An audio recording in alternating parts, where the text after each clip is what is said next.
Assalamualaikum warahmatullahi wabarakatuh. Bagaimana kabar kalian hari ini? Apakah sehat semua? Alhamdulillah. Perkenalkan, saya Yulinda Rizky Alfi Nurlaili. Pada materi kali ini, kita akan membahas tentang meneladani peran ulama penyebar ajaran Islam di Indonesia. Untuk tujuan pembelajarannya yaitu yang pertama, meyakini bahwa perkembangan peradaban Islam di Indonesia merupakan kehendak Allah Subhanahu wa taala. Yang kedua yaitu membiasakan kesederhanaan dan kesungguhan mencari ilmu sebagai cerminan meneladani peran tokoh ulama penyebar Islam di Indonesia. Yang ketiga yaitu menganalisis sejarah dan peran tokoh ulama penyebar ajaran Islam di Indonesia. Yang keempat yaitu membuat karya bagan timeline sejarah tokoh ulama penyebar Islam di Indonesia. Langsung saja kita ke materi. Yang pertama yaitu masuknya agama Islam di Indonesia. Beberapa teori tentang masuknya agama Islam di Indonesia ini diungkapkan oleh Ahmad Mansur Suryanegara dalam buku Api Sejarah Jilid 1. Teori-teori tersebut meliputi yaitu yang pertama, teori Gujarat oleh Prof. Dr. Cisnalkukronshe. Yang kedua yaitu teori Makkah oleh Prof. Dr. Buya Hamka. Yang ketiga yaitu teori Persia oleh Prof. Dr. Hussein Jajaningrat. Yang keempat yaitu teori Cina oleh Prof. Dr. Slamet Muljana. Yang kelima yaitu teori maritim oleh N.A. Balog. Selanjutnya yaitu teori masuknya agama Islam di Indonesia. Yang pertama tadi kan ada teori Gujarat oleh Prof. Dr. Cisnalkukronshe. Cisnalkukronshe ini berkeyakinan bahwa tidak mungkin Islam masuk ke Indonesia langsung berasal dari Arabia tanpa melalui ajaran tasawuf yang berkembang di Gujarat, India. Wilayah Kerajaan Samudra Pasai merupakan daerah pertama penerima ajaran agama Islam, yakni pada abad ke-13 Masehi. Teori ini tidak menjelaskan secara rinci antara masuk dan berkembangnya Islam di wilayah ini. Yang kedua yaitu ada teori Makkah oleh Prof. Dr. Buya Hamka. Buya Hamka menggunakan berita yang diangkat dari berita Cina dinasti Tang sebagai acuan. Teori ini menurutnya Islam masuk ke Nusantara pada abad ke-7 Masehi. Berdasarkan berita Cina dinasti Tang, ditemukan pemukiman saudagar Arab di wilayah pantai barat Sumatera. Dari sini disimbolkan Islam dibawa masuk ke Indonesia oleh para saudagar yang berasal dari Arab. Jika kita perhatikan, kerajaan Samudra Pasai didirikan pada abad ke-13 Masehi atau pada tahun 1275 Masehi. Artinya, bukan awal masuknya Islam, tetapi merupakan perkembangan Islam. Ketiga yaitu teori Persia oleh Prof. Dr. Hussein Jajaningrat. Menurut teori ini, Islam masuk dari Persia dan bermazhab Syiah. Pendapat ini didasarkan pada sistem mengeja bacaan huruf Al-Quran, terutama di Jawa Barat yang menggunakan ejaan Persia, namun tidak semua menggunakan sistem tersebut. Di Persia, sebagai penganut Syiah pada saat itu, Baghdad sebagai ibu kota kekhalifahan Bani Abbasiyah, yang mayoritas khalifahnya merupakan penganut Ahlus Sunnah wal Jamaah, yang menjadi adanya fakta bahwa Muslim Jawa Barat bermazhab Syi'i sekaligus berpaham Ahlus Sunnah wal Jamaah, bukan pengikut Syiah.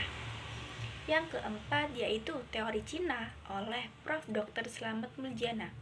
Menurut Slamet Muljana, Sultan Demak merupakan keturunan Cina. Lebih dari itu, menurutnya Wali Songo juga merupakan keturunan Cina. Pendapat ini didasarkan pada kronik Kelenteng Sampokong. Teori yang kelima yaitu teori maritim oleh N.A. Balog. Walaupun di Makkah dan di Madinah terjadi perang selama kurun waktu 10 tahun antara 1 sampai 11 Hijriah atau 622 sampai 623 Masehi, namun tidak memutuskan jalur perdagangan laut yang sudah menjadi tradisi sejak lama. Jalur perdagangan tersebut adalah jalur antara Timur Tengah, India, dan Cina. Hubungan perdagangan ini semakin lancar pada masa Khulafaur Rasyidin. Banyak juga para sahabat yang berdakwah keluar Madinah, bahkan di luar Jazirah Arab. Menurut N.A. Balog, hal itu terjadi karena umat Islam memiliki kemampuan dalam penguasaan perniagaan melalui jalur maritim. Melalui jalur ini, yakni pada abad ke-1 Hijriah atau pada abad ke-7 Masehi, agama Islam dikenalkan di sepanjang jalur niaga di pantai-pantai tempat persinggahannya. Proses pengenalan ajaran Islam ini berlangsung selama kurun waktu abad ke-1 sampai dengan abad ke-5 Hijriah atau ke-7 sampai 12 Masehi. Fase berikutnya adalah pengembangan ajaran Islam terjadi mulai pada abad ke-6 Hijriah sampai ke pelosok Indonesia. Saudagar pribumi berperan penting dalam proses pengembangan agama Islam di perdalaman dimulai dari Aceh pada abad ke-9 Masehi dan diikuti tumbuh dan berkembangnya kerajaan Islam di berbagai wilayah. Untuk materi selanjutnya yaitu perkembangan kesultanan di Indonesia. Masa perkembangan agama Islam adalah kurun waktu saat umat Islam telah membangun kesultanan sebagai bentuk kekuasaan politik.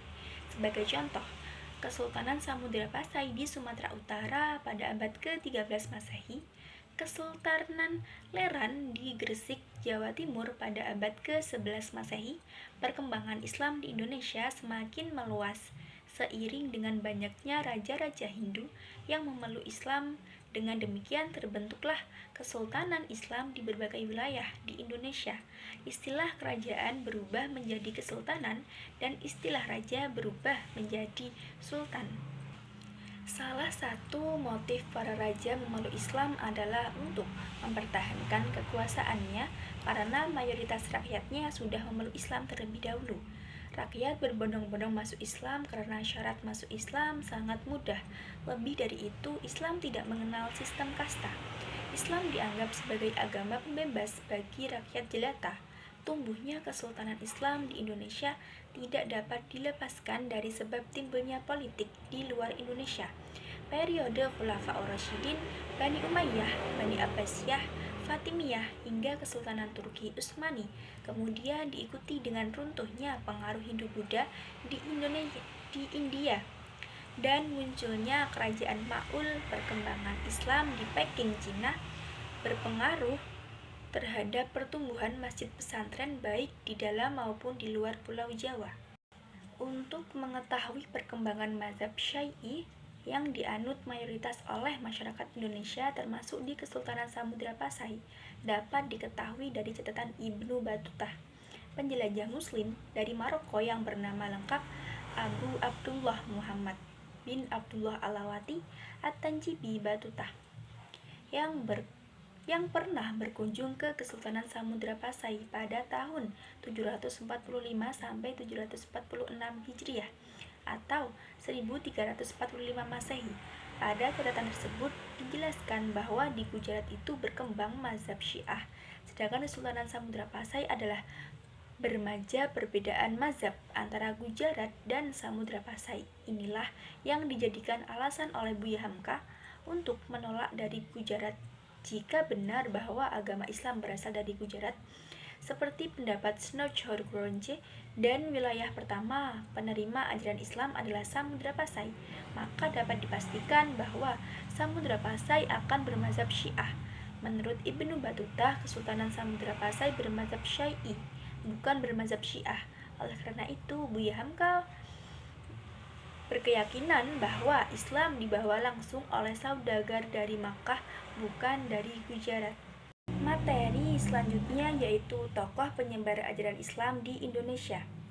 Tokoh-tokoh penyebar ajaran Islam di Indonesia ini diantaranya yaitu yang pertama, Sultan Malik Al-Saleh, yang kedua, Sultan Ahmad Alauddin Riayat Shah, yang ketiga yaitu Wali Songo, yang keempat, Sultan Alauddin Datuk Tunggang Parangan, lalu yang kelima yaitu Sultan Zainal Abidin.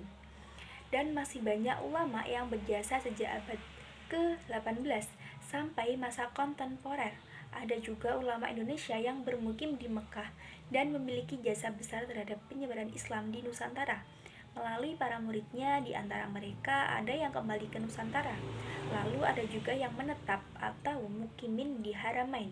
Meskipun menjadi mukimin di sana, mereka tetap ikut andil dalam menyebarkan Islam di Indonesia. Materi yang terakhir yaitu keteladanan para ulama penyebar ajaran Islam di Indonesia. Keteladanan para ulama penyebar ajaran Islam di Indonesia ini yaitu nilai-nilai keteladanan dari para tokoh penyebar Islam di Indonesia. Di antaranya yang pertama, hidup sederhana. Lalu yang kedua, gigih dalam berjuang. Yang ketiga yaitu menguasai ilmu agama secara luar dan mendalam. Yang keempat, produktif berkarya. Yang kelima, sabar. Dan yang keenam, menghargai perbedaan. Yang terakhir yaitu yang ketujuh, berdakwah secara damai. Sekian video pembelajaran materi pada hari ini. Terima kasih. Wassalamualaikum warahmatullahi wabarakatuh. Sampai jumpa.